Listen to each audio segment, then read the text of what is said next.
Alors voilà le résultat. Donc si vous avez suivi la vidéo, en fait j'ai dit que je vous dirais plus le nombre de fois en fait que j'ai détecté, hein, mais c'est assez simple à deviner. Le nombre de sorties, vous regardez la luminosité, la couleur du sable, vous allez vite voir en fait quand je change de coin. Il y a des fois c'est le matin, des fois c'est l'après-midi, donc c'est pas la même chose. Donc là quand même pas mal de pièces. Alors, il y a des euros, il y a des francs, et il y a des morlons, il y a des francs. Je sais même pas si c'est des francs d'ailleurs. Si c'est des francs morlons, quoi. Donc, voilà, il y a même une bague. Je sais pas si vous avez capté le truc.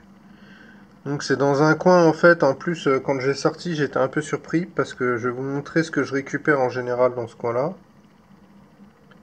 Donc, vous allez comprendre pourquoi j'étais surpris. Donc, il a pas envie de faire trop la mise au point. Donc voilà ce que je récupère dans le coin où j'ai trouvé la bague habituellement. C'est des espèces de... Je sais pas si ça vient, je pense que ça vient de la Seconde Guerre mondiale. Des espèces de morceaux de colliers bizarroïdes en cuivre. Ça sonne vachement bien du coup, et quand j'ai sorti cette bague, je me suis dit tiens, c'est encore un truc comme ça, et en fait non, pas du tout. Donc je sais pas, ça a l'air d'être de l'argent. Faudrait que je me mette à la nettoyer vraiment. J'essaye de faire une mise au point. Vraiment beaucoup de mal aujourd'hui. Voilà, alléluia. Donc voilà, voilà la bague. Tiens, l'appareil photo change de couleur aussi. Enfin bref. Donc voilà, alors des morceaux de mine de la Seconde Guerre mondiale. Donc avec peut-être le système de réglage de je sais pas quoi en fait. Sur le coup, je pensais que c'était un bouton quand j'ai sorti ce truc.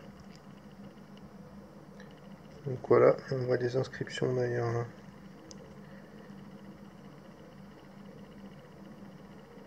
Ouais, deux, trois textes. Donc pas trop de capsules, hein. Une seule capsule du déchet qui sonnait vachement bien, une sorte d'aluminium. Ce truc là en cuivre, je sais pas de quelle époque, mais en tout cas c'est très lourd. Alors donc sur les autres pièces. Alors un endroit, j'étais sur une plage, il y avait un espèce de chariot, sûrement militaire, avec du barbelé, j'imagine de la Seconde Guerre mondiale. Donc j'ai trouvé cette pièce-là de 1 franc, super patinée d'ailleurs, qui date des années 60. Et juste à côté, je vais vous montrer ce que j'ai trouvé. J'ai trouvé ce bouton-là. Alors j'ai réussi, je l'ai nettoyé un peu, mais j'ai réussi à identifier en fait ce que c'était comme bouton. Donc c'est un bouton militaire français. Alors je vais essayer de vous montrer le texte. Parce que là je vois pas grand chose. Alors on voit écrit militaire en haut, mais en gros il y a écrit équipement militaire, il y a une étoile d'un côté. Et là il y a écrit militaire, en bas il y a écrit équipement.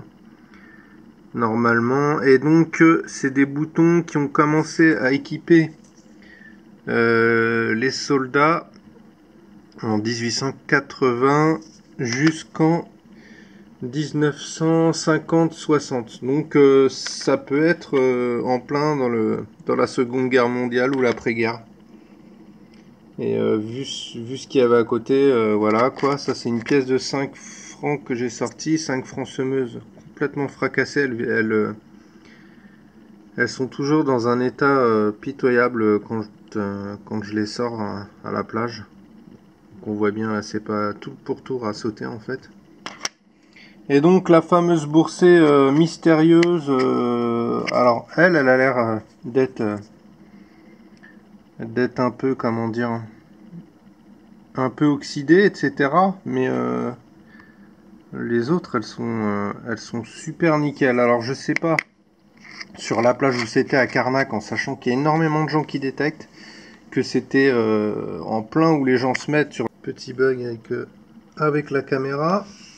Donc en sachant que c'était sur le sable sec, j'avoue que c'est assez surprenant. Alors ma théorie c'est peut-être que un gars qui fait de la détection dans le coin a mis ça pour marquer le terrain, à la place de mettre des pièces de 10 cents, ce que je trouverais complètement con. Si c'était le cas, ou alors peut-être qu'il voulait savoir si son collègue arrivait à récupérer, avait un détecteur assez efficace, ouais, ou un autre détectoriste qui voulait savoir si son collègue avait un détecteur assez efficace pour récupérer ses pièces. Ou alors j'ai comme autre idée qu'en fin de compte ces pièces-là étaient situées derrière les ganivelles. Donc les ganivelles, c'est des espèces de palissades en bois qui servent à retenir le sable. Et comme il y a eu des grosses marées, ça a dû les ramener en fait. Ça a dû les sortir de derrière les ganivelles et les ramener en fait sur le sable sec avec les grosses marées. Voilà l'autre idée que j'ai. Et puis bon, là une pièce complètement croustillante. Donc je sais pas si je vous ai dit, il y en a à peu près pour 9 euros quelque chose. Donc voilà, les pièces elles sont quand même elles sont pas super brillantes, hein. Elles viennent pas d'être déposées quoi. Donc voilà, je vous dis à la prochaine sortie. Et si vous avez aimé, bah mettez-moi un pouce bleu, ça fait plaisir et puis ça permet de se dire qu'on partage pas ce qu'on fait pour rien et qu'il y a des gens qui partagent notre passion et ça fait toujours plaisir de savoir que ce qu'on fait, ça plaît à d'autres personnes quoi.